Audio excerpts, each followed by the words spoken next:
Have you ever heard of the trolley problem? Trolley, like a Trolley, like you would ride in San Francisco, one of those trolleys? Well, in 2014, researchers at MIT, they designed an experiment called Moral Machine. The idea was to create a game platform that would crowdsource people's decisions on how self-driving cars should prioritize lives in different variations of the trolley problem. Now, the trolley problem goes back quite a ways. And the trolley problem is basically this. And this, by the way, is an article by Technology Review. We'll have a link posted to this for you. It's an ethical dilemma, a moral dilemma. So here's the trolley problem. You see a runaway trolley speeding down the tracks, and you can see that it's going to hit, and obviously it's going to kill 5 people who are standing on the tracks. They don't see it coming. You are standing right next to a lever that you can pull, if you wish to, that will switch the trolley to a different track where a different person, but only one, is standing. So your choice is, and you only have a matter of seconds to make this decision, if the trolley continues on the track that it's on, it will kill 5 people, inevitably. There's no chance that they're not going to, that they're going to survive. So you have an option. You could allow it to happen by doing nothing, or you could pull the lever and it would divert the trolley to the other track, in which case the 5 people live and one other person will die. Okay, so that's the dilemma. What do you do? All right, so the researchers at MIT, they wanted to see if they crowdsource enough people around the country or even around the world to give inputs as to what they would do, that it would help them to write the algorithms for the self-driving cars to determine if the car is going to go out of control, what does the car choose as the least problematic target? Okay. So, according to the article, the researchers never predicted the experiment's viral reception. 4 years after the platform went live, millions of people in 233 countries, they logged in 40 million decisions, making it one of the largest studies ever done on a global moral preference. Now, Nature, the peer-reviewed journal, they published the results of this study and the analysis of the data, and it reveals how much cross-cultural ethics diverge on the basis of culture, economics, and geographical location. The Moral Machine took the idea to test 9 different comparisons shown to polarize people.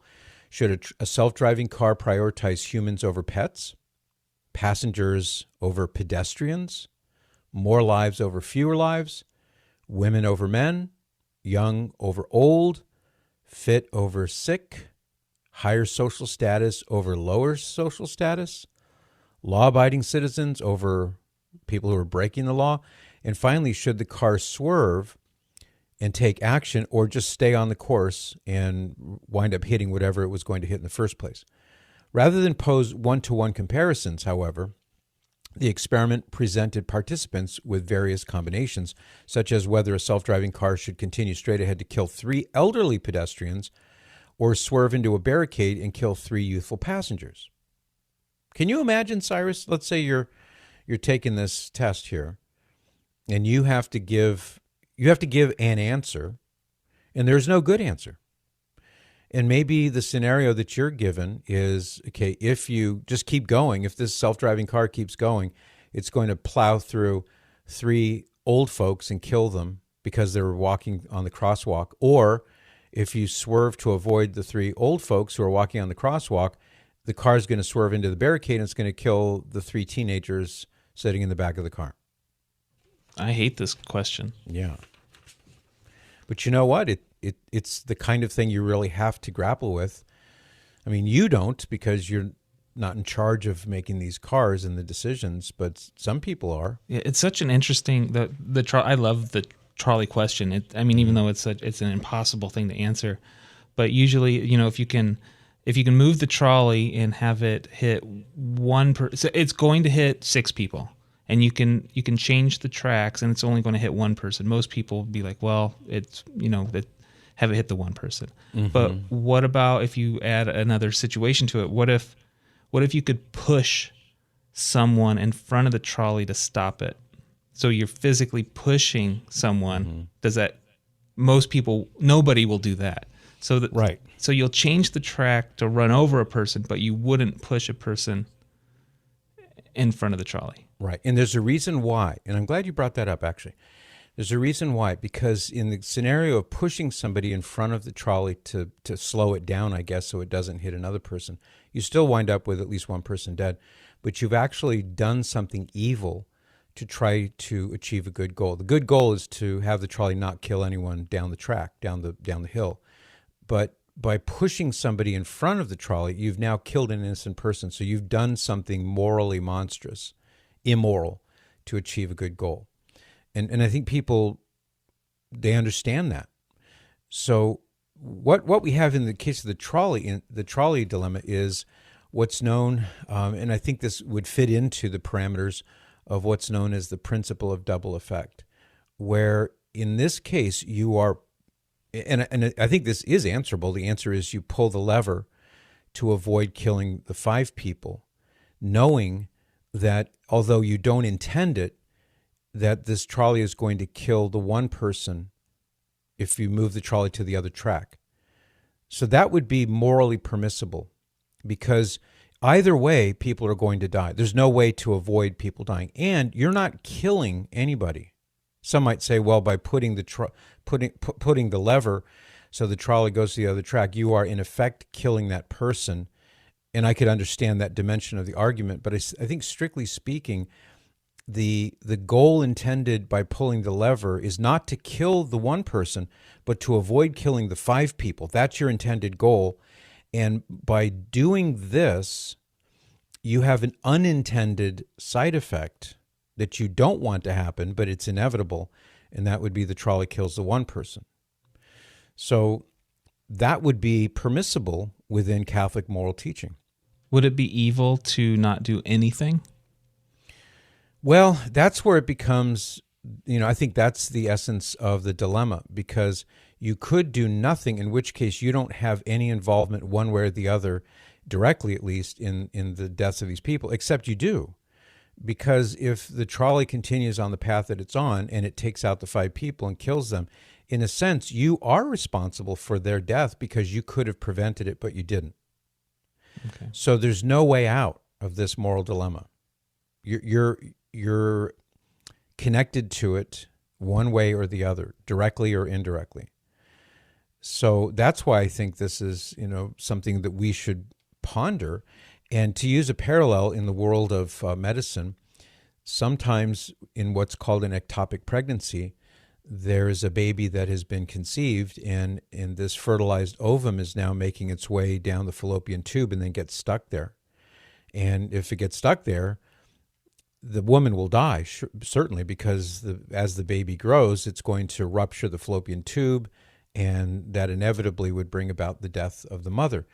So the church says that in a situation like this is one of those kind of classic scenarios, that if the woman says, well, can you please operate on this fallopian tube and remove the fallopian tube, the intention of that operation is to remove the fallopian tube to save the life of the mother, and the unintended side effect is the death of the child, because there's no way that the unborn child at that stage of development is going to survive.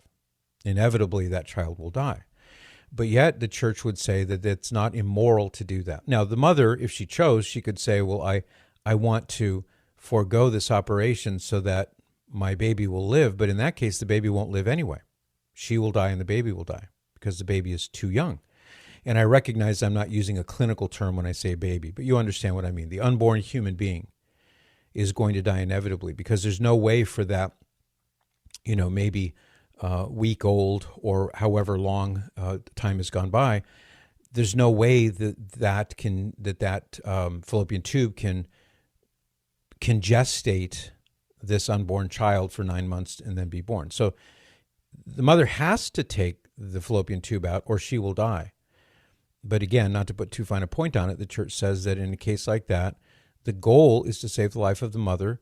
The goal is not to kill the child, and yet it is an unintended side effect. This is different from somebody saying that sometimes abortion is necessary to save the life of the mother. That's not true. And here's the distinction between the two. It's a rather fine line, but it's an important one. And that is, in the case of an abortion, it is the direct killing of an unborn human being. And that's the goal, is let's kill this unborn child. And if the reason that's given is so that we save the life of the mother, okay, that's the goal. But the means to the goal, the means to the end, is itself immoral. That's different from the case of an ectopic pregnancy, where the goal is not to kill the unborn human being, but to remove the diseased fallopian tube so that it will not take the life of the mother. And that unintended side effect means that the child will die. These are difficult situations, but there is a way through them. And I think the trolley example, back to your question, Cyrus, there's an example of where you seek the least bad outcome. If there's no good outcome and there's no way to avoid a bad outcome, then you have an obligation to seek the least bad outcome possible. You know what I'm saying? Yeah. I hope I'm never in that situation. So let me tell you how people around the world did on this and what they said on this. So again, here's some of they gave 9 different comparisons. So just to go through that again, should the self-driving car that's going to crash, so that's the dilemma. It's going to crash. Somebody's going to get killed. Should it prioritize human beings over pets? So what if Fido is on the street corner? Fido the dog, Fido the pet. Now, the car can either swerve to avoid hitting Fido, and yet the person in the car dies, or maybe another pedestrian dies, or do we take out the pet in favor of human beings? You can imagine that some people agonized over that. I wouldn't, but some people did. What about passengers in the car over pedestrians on the sidewalk? What about more lives versus fewer lives? That's the trolley dilemma. What about prioritizing women over men? What about young people over old people? What about people who are healthy and fit versus sickly and overweight? What about higher social status? Oh, look at him. He's dressed nicely. He makes a lot of money. And that guy over there, he's just a bum. So which one does the car take out? What about people who are law-abiding citizens versus those who are criminals? And finally, should the car swerve and take action, or should it just stay on the course and you let things work out the way they would work out? So here, this is part of the fascinating detail, if you ask me. Countries with more Countries with more individualistic cultures, they found, were more likely to spare young people. Similarly, participants from poorer countries with weaker institutions are more tolerant of jaywalkers versus pedestrians who cross legally. Participants from countries with a high level of economic inequality show greater gaps between the treatment of people with high and low social status. And what boils down to the essential question of the trolley problem, the researchers found that the sheer number of people in harm's way wasn't always the dominant factor in choosing which group should be spared. The results showed that participants from individualistic cultures like the UK and the US placed stronger emphasis on sparing more lives, that's the position I just espoused, given all the other choices. Countries within close proximity to one another also showed closer moral preference, and the 3 dominating clusters were West, East, and South. The researchers acknowledged that the results could be skewed, given that participants in the study were self-selected and therefore more likely to be internet-connected or have high social standing and be tech-savvy. But those interested in riding in self-driving cars would also likely have those characteristics. The study has interesting implications for countries currently testing self-driving cars, since the preferences could play a role in shaping the design and regulation of such vehicles. Car makers may find, for example, that Chinese consumers would more readily prefer that the car protect them versus pedestrians. But the authors of the study emphasize that the results are not meant to dictate how different countries should act. In fact, in some cases, the authors felt that technologists and policymakers should override the collective public opinion. One of the authors of the paper, he says it seems concerning that people found it okay to a significant degree to spare higher status over lower status. It's important to say, hey, we could quantify that instead of saying, oh, maybe we should use that. He hopes that the results will help technologists think more deeply about the ethics of artificial intelligence beyond driving cars, self-driving cars. We use the trolley problem because it's a very good way to collect this data, but we hope the decision of ethics won't stand within that theme. The discussion, he says, should move to risk analysis about who is more at risk or less at risk, instead of saying who is going to die or who is not going to die. Fascinating, as Dr. Spock would say. And the more and more things go and the more and more things become automated with artificial intelligence, the more and more this really matters. And it matters to you because maybe your life will depend upon the algorithm that was programmed into that self-driving car, or who knows what other contraption, may be flitting around in due time. So you're telling me I should stop wandering the train tracks by myself and only stick to groups of like 5 people or so? Well, I suppose if you're in a group bigger than 5, you're not going to be in the moral dilemma. But yeah, I wouldn't wander on train tracks, Cyrus, if I were you. Thanks, Patrick. I advise against it. Note to self. Let's go to Jim now in Los Alamitos, California. Hi, Jim. Good morning, Patrick. You've touched on before on the subject of the dropping of the bomb on Hiroshima and Nagasaki. In this moral dilemma issue that you're talking about this morning, from my own perspective, I don't know that the United States or Harry Truman had much choice. We tried desperately to get Japan to end the war. Mm-hmm. They promised to fight to every man, woman, and child, even on their soil, before they would give up. And I know your feelings are different on this. Why was it not the only thing to do in that case? Dropping the bomb on Hiroshima? Yeah. Well, and thank you you've listened for quite a long time, because it's been a long time since I've talked about that. Thank you. I appreciate that. So just for those who may not be familiar with my stance on this issue, I regard the dropping of the atomic bomb on Hiroshima as immoral, because it was the direct killing of countless thousands of innocent people. And Hiroshima was, I've been there several times, and I've taken the time to try to study it carefully and understand both sides of the story. But my resulting opinion is that it was the wrong decision. And even though, I understand all the countervailing arguments, like, well, by dropping the bomb on Hiroshima, President Truman saved countless American lives who would have been killed because there would have had to have been a land invasion, and who knows how many hundreds of thousands of Americans would have been killed. I understand that argument, but it doesn't change the fact that by doing something that is itself immoral, that no matter how good the goal is that you intend, you can never do something that's evil in itself to accomplish that good goal. So my position, which you're already aware of, Jim, is that it was immoral to drop the bomb on civilians. Hiroshima was primarily a civilian population center. There were some military dimensions to it, but it wasn't primarily a military installation. There were other places that the bomb could have been used on that would have been singularly military. And I know there's a raging debate over to what extent would the Japanese have taken that seriously or not. And no one knows, but all I can say is that it's never morally permissible to intentionally take the life of innocent people so that you can achieve a good goal. And that's what happened at Hiroshima. So if we were to go ahead and assume that the act was indeed evil, I know there's no way to know, but how would you surmise that Truman and even the crew on that airplane that dropped the bomb, how will they be judged?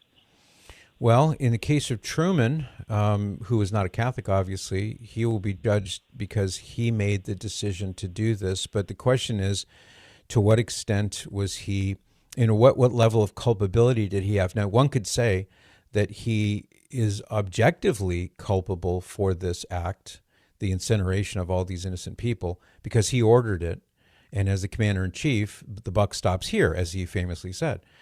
But to what extent was his conscience properly formed? And to what extent was an unformed or not properly formed conscience his own fault? There are all sorts of other questions that pertain to this. So thankfully, I don't have to make that decision. The Lord alone knows the amount of personal culpability that President Truman had. And then the Enola Gay crew. What about the Enola Gay crew? And I would ask questions like, did the Enola Gay crew know exactly what was going to happen by dropping this bomb? Did they know the kind of bomb that it was? I presume they probably did. I mean, I've read some books about the mission, but I don't claim to be an expert on it. So, yeah, there is culpability, to be sure, and that would extend to the Joint Chiefs and whatever other people were involved in making this decision. And if we can safely say that many or maybe all of them thought this was the best decision they could make under the circumstances, and they were trying to do the trolley problem on their own and say, if we do this, we kill X number of people. If we don't do this, then maybe many more people will die. So we're trying to choose the least worst outcome. I can understand that logic, but the flaw in the logic is, and Cyrus brought this up as an example, if you push somebody in front of the trolley car as a way to stop it from hitting somebody else, you've done something immoral because you've killed somebody in order to try to avoid somebody being killed by the trolley. And that, to me, is more of a direct parallel with dropping the bomb on Hiroshima than, say, one of the things that I thought could be done would be to tell the Japanese high command, hey, from the emperor on down, we want all of you to go stand out on, Tokyo Bay and watch what we're going to do. And we're going to drop this bomb, or don't even tell them. Just drop it right in the middle of Tokyo Bay. Get all the fishermen out of the way. Everybody pull back at least 3 or 4 miles. And that's a pretty big body of water. They could have detonated the bomb in Tokyo Bay in shock and awe and say, we don't want to do this to you, but if we have to, we will. And they could have avoided such a loss of life. I don't know. There are various ways it could have been handled, if you ask me. But right. Of course, and of course, this is all retrospect. Now, I can tell you that Truman through negotiations did give the emperor plenty of opportunity. Maybe he didn't know we were going to drop a bomb, or maybe they suspected because they knew that we were experimenting with that technology. But of course, we'll never know. Patrick, keep up the good work. Thank you, Jim. Great talking to you. I appreciate it. And thanks for being such a long-standing listener. That means a lot. Let's go to David in Hammond, Indiana. Hi, David. Hi. I'm commenting on the gentleman that was talking about the atomic bomb. Okay. They were given ample warning, the emperor and his subjects. There were 1 million leaflets dropped from planes, and I'm sure the emperor got a personal letter sent to his palace. And he chose to ignore it. He's the one that was acting irresponsible, not Harry Truman. Harry Truman never had to say he was sorry because it ended the war. And in fact, he said that if he had to do it again, he would have done it again, which he did. Yeah, I don't agree with any of that, but I guess. Yeah. Okay. Okay. Well, you have a right to disagree with me, but thank you. It stopped the war, and it brought our guys home. Yeah, but it doesn't change the fact that you can't do something immoral to achieve a good goal. What was the emperor doing? He was doing something immoral by attacking the United States, and I mean, it's not as though he was good and Truman was bad. They didn't have the. Our cause was righteous. Our cause was righteous. But my take is that by using the atomic bomb the way we did, in the place that we did, that it tarnished our righteousness because we did something unrighteous by killing all those innocent people as a way to end the war. There were other ways that we could have done it. That's my view of it. I don't know. I don't think Harry Truman felt that way. Actually, it wasn't even meant for the Japanese. It was meant for the Germans. A lot of people don't understand that. Well, I'm, as a student of history, one thing I can tell you is that Hitler was racing to get the bomb of his own. And so we were in a race against time with Germany. But in any case, all those details notwithstanding, the fact is the decision to bomb Hiroshima and shortly after that Nagasaki was the intentional destruction of innocent human beings. Yes. Yeah, and that's wrong. It's wrong in the way that killing an unborn baby is wrong. And there's never a time when you can say it's okay to kill this innocent human life because, you know, there will be some great good that will come to the mother as a result of that. There is never a time when you can say it's okay to kill this innocent human being. And it's the Well, same I'm moral not so principle. sure that all the citizens were necessarily that innocent, were they? No, not all of them were, but most of them were. You know, the vast majority of people who were killed were civilians. So we're talking old people, mothers, pregnant mothers, little children. I mean, I would have got out of that country when I read one of those leaflets that were dropped from planes, or at least 1 million that were dropped. I would have got out of there. I've never been married, but I would. Where would you have gone? If you were the average Japanese citizen, excuse me, number one, you wouldn't be allowed to leave in any case. You couldn't just get on a cruise ship or an airplane and fly someplace. They couldn't leave.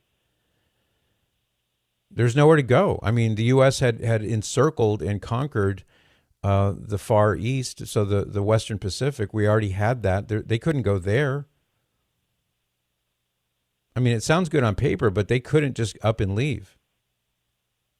And they were sitting ducks. And when the bomb exploded, you've got in excess of 100,000 innocent people who were killed. And there were better ways that we could have done it. Now, obviously, David, hindsight is 20/20. I recognize that.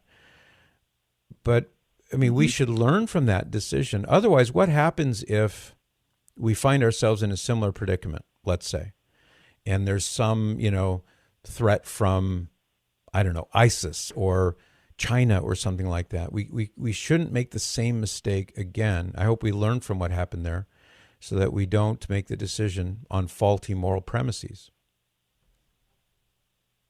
That's why I think it's still important to talk about Hiroshima, Yeah, I'm not for sure I agree with everything you're saying. I mean, and it stopped the war completely. And, well, it did. It did. But, I mean, the old saying, the end doesn't justify the means. This is an example where that's true. The end of stopping the war was a good end. It was necessary that we stop the war, absolutely. All I'm saying is that there were other and better ways to go about it other than incinerating 100,000 innocent people. It's still immoral. And if it's not, here's the thing. I don't know your position on the pro-life issue. I'm pro-life, and I presume you are. But it would undercut your position on the pro-life issue if you said, well, there are certain times when it is okay to intentionally kill innocent people. And somebody would just turn that back around on you and say, well, then it's also true for unborn human people. There are times when we can kill them, and we don't accept that. Mm-hmm. Okay. Yeah. I'm not arguing. I'm just sharing why I believe what I believe on this issue. Okay.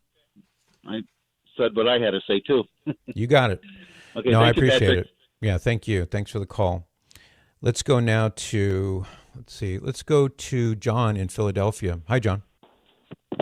Hey, Patrick. I agree with you. It's wrong to kill innocent people, okay, whether it's on the streets of Philadelphia or anywhere, all right? It's wrong. Now, there was a published report. It was in one of the, Catholic magazines that I read that the Japanese government did sue for peace through the Vatican. And, of course, historically, the Vatican had been, the go-to place for the settling of so many wars over the centuries. So, but when our government, okay, whether Harry was involved or how that worked out, Harry Truman, he said no, that it had to be an unconditional surrender. Right. And the Japanese people had asked that they keep their own police and they keep their own firemen, which makes good sense. And when they actually settled the peace treaty, they did, with that wisdom, allow them to keep their own police and fire. So we really didn't have to go to war or, surrender, but pride, perhaps kept Harry or whoever was in charge from not allowing this Catholic institution to be involved. At least that's the way the article seemed to lead, that it was a bias against that and unconditional, which we already granted. So somebody, got wisdom at the end. But that's a story that, I had read and I thought, gee, we didn't have to drop the bombs. This carnage didn't have to happen. Didn't have to happen. Well, I advocate, along the lines of what you're saying, John, is that there were other ways that could have been taken to avoid killing all those innocent people. One thing that I will add is that I don't think even, the Vatican probably wasn't that well briefed on this issue. I don't think anybody really understood the magnitude of destruction that these atomic bombs would unleash. Now, the U.S. government did, at least those who were privy to the Manhattan Project, the scientists and those in the military that were privy to it, but very few people were even privy to that. Truman himself wasn't privy to it until he became president, when Roosevelt died. And when Roosevelt died, suddenly, then Truman is like, oh my gosh, I had no idea this was going on. And then he had to make the decision shortly after that. So it was, it was not something that even he, as the vice president, really understood. So part of this, John, is, to my view anyway, is that people didn't realize beforehand just how terrible this weapon would be. Only afterward did they realize, oh my gosh, and we're killing hundreds of thousands of innocent people. It's different if you're trying to wipe out the military, but all those moms and dads and kids and babies and old people. John, I got to run. Thank you, though. Appreciate it. Let's get back to the phones. Let's go to Tim now in Deerfield, Illinois. Good morning, Tim. Good morning, Patrick. Thank you very much for taking my call. I very much enjoy your show. Thank you. And also, I appreciate the work that you've done bringing to light what happened in Mexico with the Cristeros. Oh, thank you. My comment on the whole Hiroshima controversy that you're talking about, I find it intriguing what you talked about, setting off an atomic bomb in Tokyo Bay, which is a very large bay. What came into my mind more than once was setting the bomb off on top of Mount Fujiyama. And that way the Japanese, they just couldn't miss it. Because Fujiyama was, it's such a revered place for them, and it may have been the thing needed to wake them up, and at the same time spare innocent lives, because the Japanese just did not have the mindset for surrender. This is true. I don't consider myself an expert on this issue, but I've done a lot of reading, and I've also gone to Hiroshima. I think it's 3 separate times I've visited there and tried to really absorb from the Japanese standpoint, what they have to say on this issue. Yeah, that's interesting. Now, there are population centers at the base of Mount Fuji, so I'm assuming they would have, if they had done that, they would have just said, you've got 48 hours to evacuate the area, and then do it, I suppose. But that's an interesting angle. I had not thought of that before, and we'll never know. Also, pardon me? Yeah, go ahead. I just say we'll never know, because obviously it's so far in the past now. But the thing I wanted to bring up also was Nagasaki. The shrine of Maximilian Kolbe was built around the other side of, or the church by Saint Maximilian Kolbe was on the other side built of the mountain. Right on the other side of the mountain, and that was used as a hospital to bring people who had been severely injured by the blast. But that church, it survived. It did not destroy. It was not destroyed. Yeah, it's just an amazing. All of it is amazing in a horrifying sort of way. The book the book called Hiroshima. It's one of the first books I read on the topic, and I believe I was in high school when I read it. It tells the story about a, for lack of a better word, a rectory or a religious house of Jesuit priests that was just at ground zero in Hiroshima. And amazingly, not only in the midst of being right at ground zero did they not die outright anyway. These Jesuit priests were a witness to what the aftermath of the dropping of the bomb was, and they were in a position to be able to minister, because they were Japanese-speaking priests. They were able to minister to, to the people who were still alive, and their eyewitness accounts of what they saw just absolutely devastating. So would that more people were familiar with these things, and that book, Hiroshima, that one book alone, I think would be sufficient for people to understand that it wasn't really what many people think it is, and it wasn't just like, well, we just dropped this bomb and it killed a bunch of Japanese soldiers. No, it killed countless Japanese innocent people. Well, Tim, thank you. I appreciate your contribution to the conversation. Thank you. Let's go to Ray now in Largo, Florida. Welcome, Ray. Hello, Patrick. Hello, Cyrus. First of all, before I ask my question, I want to tell you that you have disrupted my work schedule. I have to get up early in the morning to get my chores in before 9 because I'm listening to you from 9 to 12. That's I appreciate your program, but I want you to, and I know you do, appreciate your call-ins. There's no other program that have call-ins so sophisticated and knowledgeable as the ones that call into your program. Thank you, Ray. I agree with you. Now, good. My observation is in regards to the problem of the trolley, because not one person has one moment longer to live than what God has given to them. It seems like it would give some peace of mind after prayer that you would just make the decision knowing that it was that person or those 5 people's time to go to the Lord. Do you think that would give any peace of mind in solving this problem? I think it would if you did not do anything to, if you're the person standing at the lever of the trolley, and not everybody heard me talk about that earlier. So the dilemma, everybody, that Ray's referring to is that, and this is one of those kind of like classic dilemmas, and how do you resolve it? The dilemma is that you see a trolley going downhill out of control. The track that it's on will bring it directly into the path of 5 people who are standing there, and they don't see it coming, and the trolley will kill them. And the option is you have a lever that you can pull and divert the trolley from that track onto another track, and thereby the 5 people it would have hit won't be hit, they won't die, but one person will be hit, the person who's standing on the other track who doesn't see the trolley coming. He will be hit, he will die.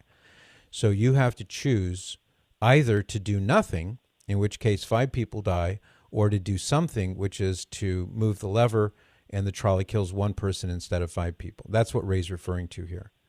So I see your point, Ray, that knowing that you can't prevent either the 5 or the 1, both groups, you can't stop them both from dying.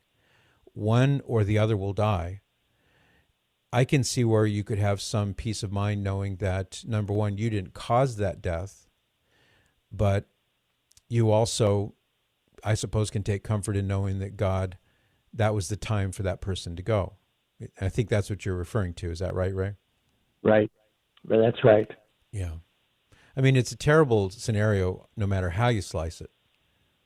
But, yeah, I mean, for somebody to know that he didn't. But where it gets really weird is if you pull the lever and you thereby save the lives of the 5 people who would have been killed, but you are directly now killing, you're not intending to kill this person, and you're not actually killing the person, but you are creating this situation in which that person will die.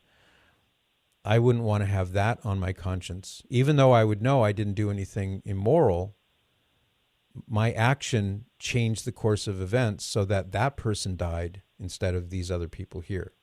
What a terrible dilemma. Right? Now, I don't want to be terrible, but I wouldn't want to be, I'm not going to be callous, but I'm going to have the result of, Lord, that was the day you were calling them. Yeah. Because I didn't call it. And when I get in the car and start the car, I pray, because a friend of mine killed a child by hitting him. I said, Lord, if it's time for a child to die now, if you got to find somebody, don't use me, but go ahead, use me. It'd be a horrible thing to be used when it's time for somebody to go and God uses you. Well, like that lever, and he uses you to not touch that lever or to move it. Yeah, and knowing that either way, somebody is going to die. Yeah, lead us not into temptation, Lord. And God's involved in everything that happens. He's involved. And if we're in union with him, if we're talking, Lord, show me what I should do, he'll show us. Very true. Sometimes you get lost and you wonder why you're lost. There's a reason for it. Maybe you went the other way, there would have been a head-on collision. Oh, I hear your music. I wish it weren't so, Ray, but I have to take a break. But thank you. I'd love to talk to you more. Maybe we'll do it again one of these days. This is the Patrick Madrid Show on Relevant Radio and the Relevant Radio app, and I'll be right back, coming straight back to your phone calls. Go to Lowell now in LaGrange, Illinois. Good morning, Lowell. Hello. Yes, welcome. Good morning. Good morning. Thank you. I just wanted to offer that the discussions that you've been having about both the trolley, example, and the bombing of Hiroshima and Nagasaki. I'd like to get your take on how would you apply the principle of double effect to both of those? Okay, great question. Earlier in the show, I did advert to the principle of double effect in the case of the trolley. So let's start there. So in the case of the trolley, if you do nothing and let the trolley hit the 5 people that you know will die, you haven't done anything. If you move the lever and divert the trolley to the other track where it will avoid the 5 people and not kill them, but it will kill another person, you have done something. But you didn't kill the person, even though by moving the trolley, you have the result is going to be that person will die. In my view, the principle of double effect would apply in that case, because you could say that your action was intended to avoid the killing of the 5 people who were standing on that track, and an unintended side effect, an unintended consequence resulting from that act was the death of the other person on the track that the trolley winds up hitting. And the reason I think that the principle of double effect would apply validly in this case is because by moving the lever, you didn't do anything that was itself intrinsically evil. And I used it as an example, the classic scenario of the ectopic pregnancy. The woman has an ectopic pregnancy. Her goal by having the fallopian tube removed is to save her own life, and an unintended side effect or consequence would be the death of the child. But that's not the intended purpose of having the operation.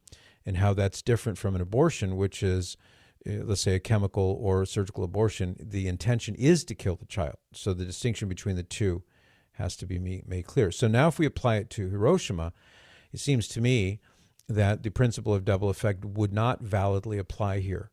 And that is because the action itself is immoral. So if it were immoral to remove a fallopian tube for therapeutic purposes, now it's not, but if it were immoral to remove the fallopian tube for therapeutic purposes, then that example would not be a valid application of the principle of double effect, because the woman would be doing, under those circumstances, something that is immoral, but it's not. But in the case of incinerating 100,000 innocent men, women, and children so that you can stop the government from pursuing the war, that's immoral. So in that case, I would argue that the principle of double effect would not obtain validly in that scenario. You're making an assumption about what the intention of the people who made the decision to drop the bomb was. If their intention was to end a war as quickly as possible and thereby save as many lives as possible, that would be a morally good act, right? No. And stopping the war. No, wait a minute. Stopping the war was not the morally good act? No, you said the intention. So the intention of stopping the war, sure, but the intention and the act are two different things. So I grant that the intention was But what was you good. have to evaluate, but what you have to evaluate is the intention of the individual commits the act, and then you look at the act itself, right? Right. And that's what I'm doing. I'm separating the two. So to answer your question, Lowell, the intention is good. The intention is good. Let's end the war. I would argue that the act was not good. That the problem in this scenario, if you're looking at the fonts of the moral act, you have the intention, the circumstances, and the act. I would argue that the circumstances were permissible, the intention was permissible, but the act wasn't, and thereby that's what made it immoral to kill all those innocent people in a good goal, or with the good goal of trying to end the war. So I don't argue with the intention, I argue with the means to achieve that intention. I guess if you follow that to its logical conclusion, then a soldier who fires a rifle and kills an enemy would be committing an immoral act. No, because he fired the gun with the intention of killing them. Right, but the difference is the enemy combatant is not an innocent. There are two different categories here. So you have an enemy combatant. Now, let me change it a little bit, Lowell. Let's say that Hiroshima was just one big military camp, and there weren't any civilians there. That'd be different. And if President Truman decided, okay, we're going to nuke this military installation and just kill 100,000 Japanese militants, that would not have been immoral under the circumstances. What made it immoral was that it was killing innocent people as a way to stop what Japan was doing with the war. Okay. I think that helps clarify for me because I was wrestling with it a little bit. I can see it very clearly on the trolley. Yeah. Moving the lever is a neutral action. Yeah, that's true. Dropping the bomb is a neutral action. So then you start to look at, I may move the lever not with the intention of killing the individual, but with the intention of saving lives. What if you hated that one guy? What if he was your enemy or your rival? Maybe you both loved the same woman, and you knew that if you moved that lever, it would kill him, and he would no longer be your rival. Well, then you've got a moral problem because, then you did it with the intention of killing him. Your intention is clearly not neither neutral nor good, which would make it obviously there's only one other choice. It has to be bad. Yeah. And I guess my point, I think, is that